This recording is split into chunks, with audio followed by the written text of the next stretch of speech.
ओम शांति। 27 फरवरी 2026 के ईश्वरीय महावाक्य पहले सुनते हैं मुरली के मुख्य पॉइंट्स। आज बाबा ने कहा, यह पुरानी दुनिया वास्तव में कब्रिस्तान है।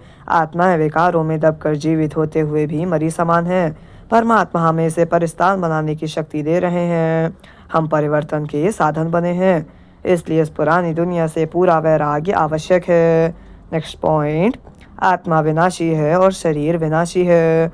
यह स्मृति देह अभिमान को समाप्त करती है। शरीर तो वस्त्र समान बदलता है, आत्मा कर्मानुसार जन्म लेती है। इस ज्ञान से भय समाप्त होता है। नेक्स्ट पॉइंट, यह जन्म साधारण जन्म नहीं बल्कि परमात्मा स्नेह का दिव्य जन्म है। इस जन्म में आत्मा को बाप से सीधा संबंध मिलता है। यह जन्म पूरे कल्प में सबसे कीमती माना गया है। इसी जन्म से भाग्य बनता है। हर आत्मा को रोज वरदाता बाप से वरदान मिलते हैं। आत्मा की झोली हमेशा भरी रहती है। जरूरत सिर्फ पहचान और अनुभव करने की है। जो जागरूक हैं वही वरदानों का लाभ उठा पाता है। फिर लास्ट में बाबा ने कहा, अभी तुम बच्चों पर बृहस्पति की अविनाशी दशा बैठी हुई है। इसका अर्थ है ज्ञान, बुद्धि और सौभाग्य का उन्नति का समय। भारत जो कभी 16 कला संपूर्ण था, वही फिर से बनने जा रहा है।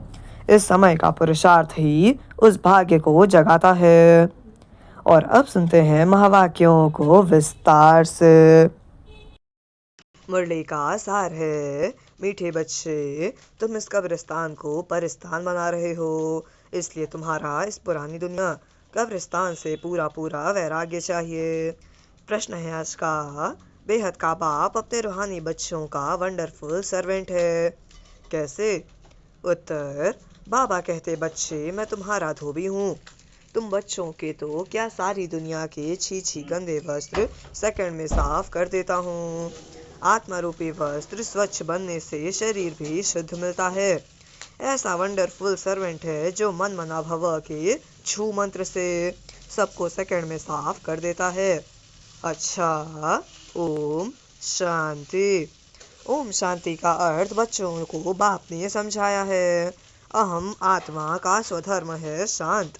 शांति धाम जाने के लिए कोई पुरुषार्थ नहीं करना पड़ता है। आत्मा स्वयं शांत स्वरूप शांति धाम में रहने वाली है। हाँ, थोड़ा समय शांत रह सकती है। आत्मा कहती है, मैं कर्म इंद्रियों के बोझ से थक गई हूँ। मैं अपने स्वधर्म में टिक जाती हूँ, शरीर से अलग हो जाती हूँ, परंतु कर्म तो करना ही है। शांति में कहाँ तक बैठे रहेंगे। आत्मा कहती है, हम शांति देश के रहवासी हैं। सिर्फ यहाँ शरीर में आने से मैं टॉकी बना हूँ। अहम आत्मा अविनाशी, मम शरीर है विनाशी। आत्मा पावन और पतित बनती है। सतयुग में 5 तत्व भी सतो प्रधान होते हैं, यहाँ 5 तत्व भी तमो प्रधान हैं। सोने में खाद पड़ने से सोना पतित बन जाता है, फिर उनको साफ करने के लिए आग में डाला जाता है। इनका नाम ही है योग अग्नि। दुनिया में तो अनेक प्रकार के हठ योग आदि सिखलाते हैं, उनको योग अग्नि नहीं कहा जाता है। योग अग्नि यह है जिससे पाप चलते हैं। आत्मा को पतित से पावन बनाने वाला परमात्मा है। बुलाते हैं, हे पतित पावन आओ। ड्रामा प्लान अनुसार को पतित प्रधान बनना ही है। यह झाड़ है, इनका बीज रूप ऊपर में है। बाप को जब बुलाते हैं, बुद्धि ऊपर चली जाती है, जिससे तुम वर्षा ले रहे हो जो अब नीचे आया हुआ है। कहते हैं, मुझे आना पड़ता है। मनुष्य सृष्टि का जो झाड़ है, अनेक वैरायटी धर्मों का, वह अब तमो प्रधान पतित है, जड़ जड़ी भूत अवस्था को पाया हुआ है। बाप बैठ बच्चों को समझाते हैं, सतयुग में देवताएं, कलयुग में हैं असुर। बाकी असुर और देवताओं की लड़ाई लगी नहीं है। तुम इन आसुरी 5 विकारों पर योग बल से जीत पाते हो। बाकी कोई हिंसक लड़ाई की बात नहीं। तुम कोई भी प्रकार से हिंसा नहीं करते हो, कभी किसको हाथ भी नहीं लगाएंगे। तुम डबल अहिंसक हो। काम कटारी चलाना यह तो सबसे बड़ा पाप है। बाप कहते हैं, यह काम कटारी आदि मध्य और अंत दुख देती है। विकार में नहीं जाना चाहिए। देवताओं के आगे महिमा गाते हैं ना, आप सर्वगुण संपन्न। आत्मा कहती है हम पतित बने हैं, अब तो बुलाते हैं हे पतित पावन आओ। जब पावन है तब तो कोई को बुलाते ही नहीं, उनको स्वर्ग कहा जाता है। यहाँ तो साधु संत आदि कितनी धुन लगाते हैं, हे पतित पावन सीताराम। बाप कहते हैं इस समय सारी दुनिया पतित है, इसमें भी किसका दोष नहीं है। यह ड्रामा बना बनाया है, जब तक मैं आऊं इन्हों को अपना पार्ट बजाना है। ज्ञान और भक्ति, फिर है वैराग्य, पुरानी दुनिया से वैराग्य। यह है बेहद का वैराग्य, उन्हों का है हद का वैराग्य। तुम जानते हो यह पुरानी दुनिया अब खत्म होनी है, नया घर बनाते हैं तो पुराने घर से वैराग्य हो जाता है ना। बेहद का बाप कहते हैं अभी तुमको स्वर्ग रूपी घर बना कर देता हूँ। अभी तो है नर्क, स्वर्ग है नई दुनिया, नर्क पुरानी दुनिया। अभी पुरानी दुनिया में रहे हम नई दुनिया बना रहे हैं। पुराने कब्रिस्तान पर हम परिस्तान बनाएंगे, यही जमुना का कंठा होगा, इस पर महल बनेंगे, यही दहली जमुना नदी आदि होगी। बाकी यह जो दिखाते हैं पांडवों के थे, यह सब हैं दंत कथाएं। ड्रामा प्लान अनुसार जरूर फिर यह बनेंगे। जैसे तुम यज्ञ तप दान आदि करते आए हो, फिर भी करना होगा। पहले तुम शिव की भक्ति करते हो, फर्स्ट क्लास मंदिर बनाते हो, उसको व्यभिचारी भक्ति कहा जाता है। अभी तुम ज्ञान मार्ग में हो, यह है शिव बाबा, यह है अव्यभिचारी ज्ञान। एक ही शिव बाबा से तुम सुनते हो, जिसकी पहले पहले तुमने भक्ति शुरू की। उस समय और कोई धर्म होते नहीं, तुम ही होते हो। तुम बहुत सुखी रहते हो। देवता धर्म बहुत सुख देने वाला है, नाम लेने से मुख मीठा हो जाता है। तो तुम एक बाप से ही ज्ञान सुनते हो, बाप कहते और कोई से न सुनो। यह है तुम्हारा अव्यभिचारी ज्ञान। बेहद के बाप के तुम बने हो, बाप से ही वर्षा मिलेगा नंबरवार पुरुषार्थ अनुसार। बाप भी थोड़े समय के लिए साकार में आया हुआ है, कहते हैं मुझे ही तुम बच्चों को ज्ञान देना है। मेरा स्थायी शरीर है नहीं, मैं इसमें प्रवेश करता हूँ। शिव जयंती से फिर झट गीता जयंती हो जाती है, उनसे ही ज्ञान शुरू कर देते हैं। यह रूहानी विद्या तुमको सुप्रीम रूह ही दे रहे हैं, पानी की बात नहीं।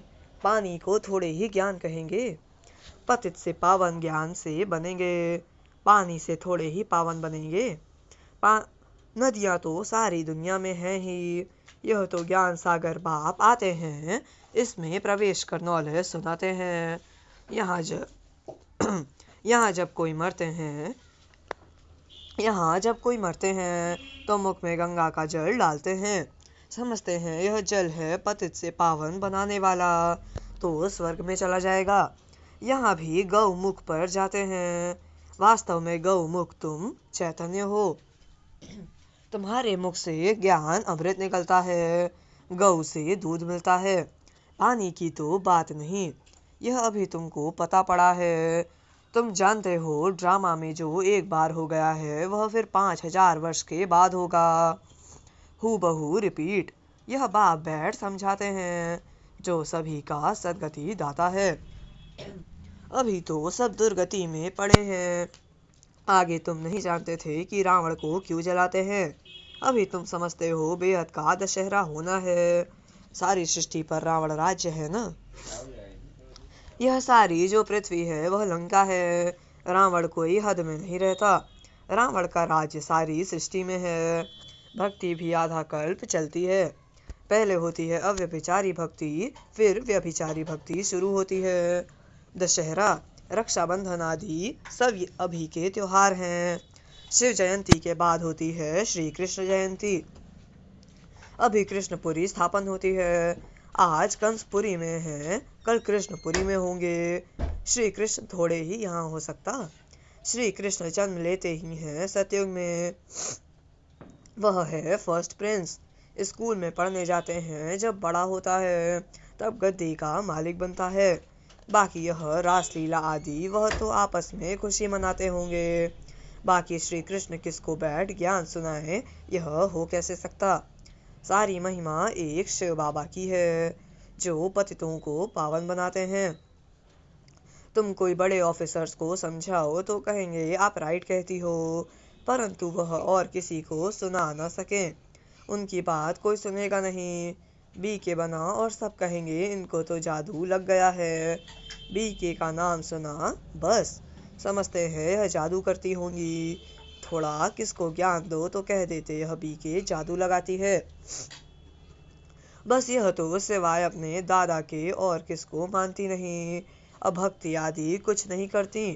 बाबा तो कहते हैं किसको मना नहीं करना कि भक्ति ना करो, आपे ही छूट जाएगी।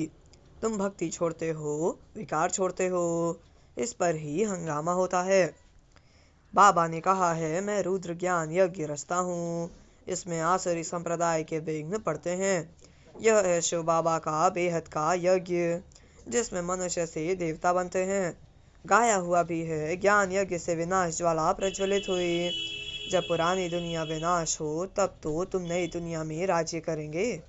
मनुष्य कहेंगे हम कहते हैं शांति हो, और यह भी के कहती हैं विनाश हो। बाप समझाते हैं यह सारी पुरानी दुनिया इस ज्ञान यज्ञ में स्वाहा हो जाएगी।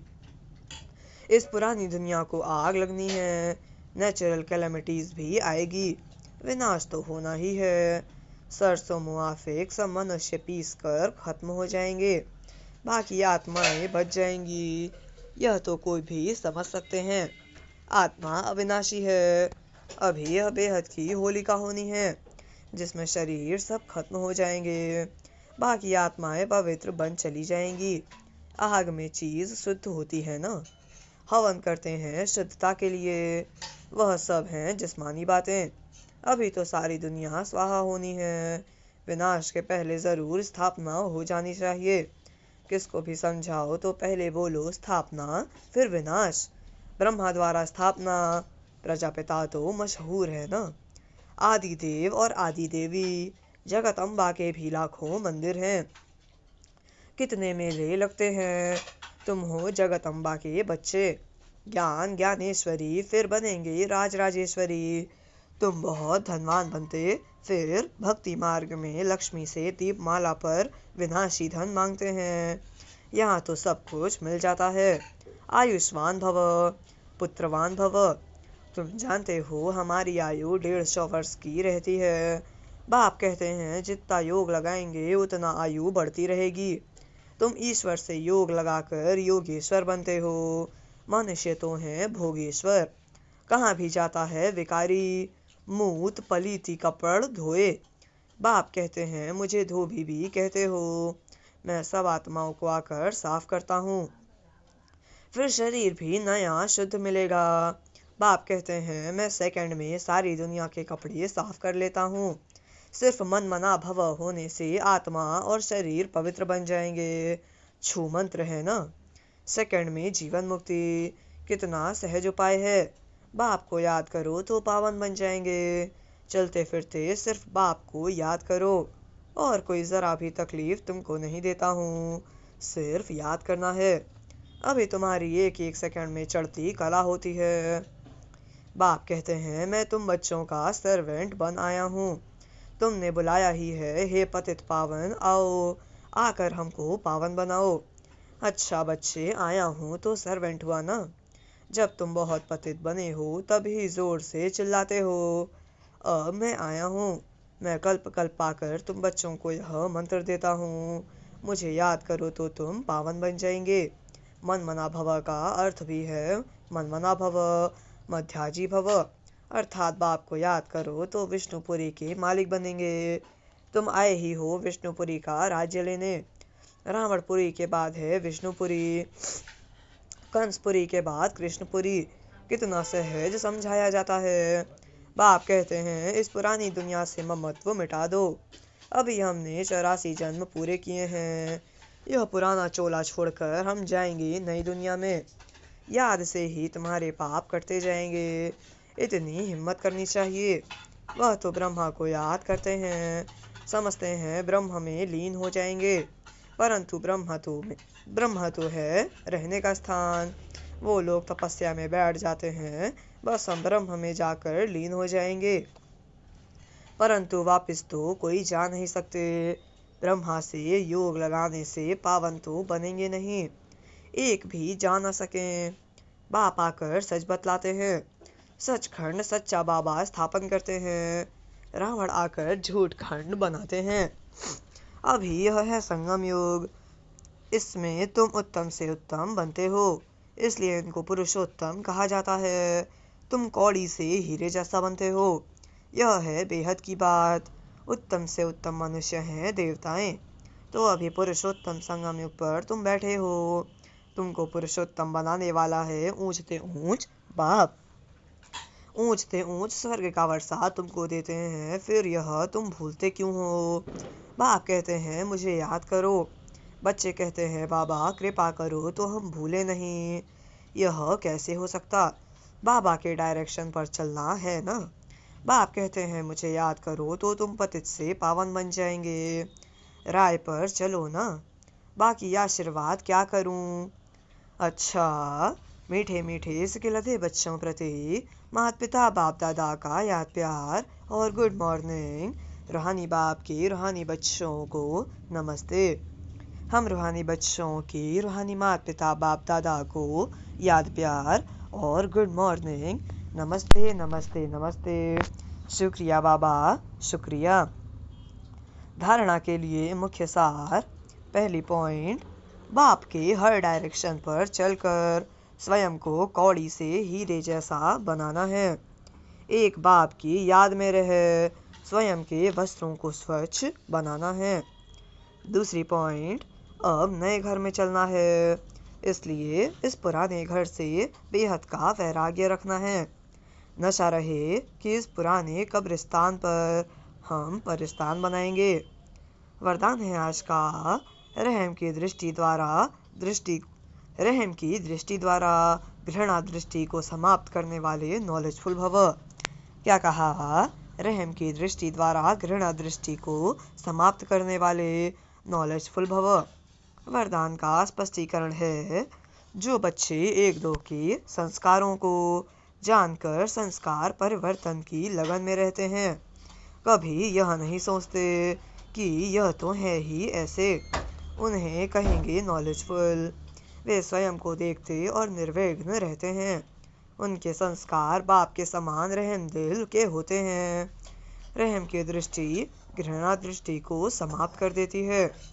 ऐसे रहमदिल बच्चे कभी आपस में खिटखिट नहीं करते, वे सपूत बनकर सबूत देते हैं। स्लोगन है आज का, सदा परमात्म चिंतन करने वाले ही बेफिक्र बादशाह हैं, उन्हें किसी भी प्रकार की चिंता नहीं हो सकती। क्या कहा, सदा परमात्म चिंतन करने वाले ही बेफिक्र बादशाह हैं, उन्हें किसी भी प्रकार की चिंता नहीं हो सकती। ये अव्यक्त इशारे एकता और विश्वास की विशेषता द्वारा सफलता संपन्न बनो। एकता और विश्वास की विशेषता द्वारा सफलता संपन्न बनो। स्व उन्नति और सेवा की उन्नति दोनों में एक ने कहा, दूसरे ने हाँ जी किया। ऐसे सदा एकता और दृढ़ता से बढ़ते चलो। जैसे दादियों की एकता और दृढ़ता का संगठन पक्का है, ऐसे आप रत्नों का भी संगठन पक्का हो, तो संगठन की शक्ति जो चाहे वह कर सकती है। संगठन की निशानी का यादगार हैं 5 पांडव। अच्छा, ओम शांति।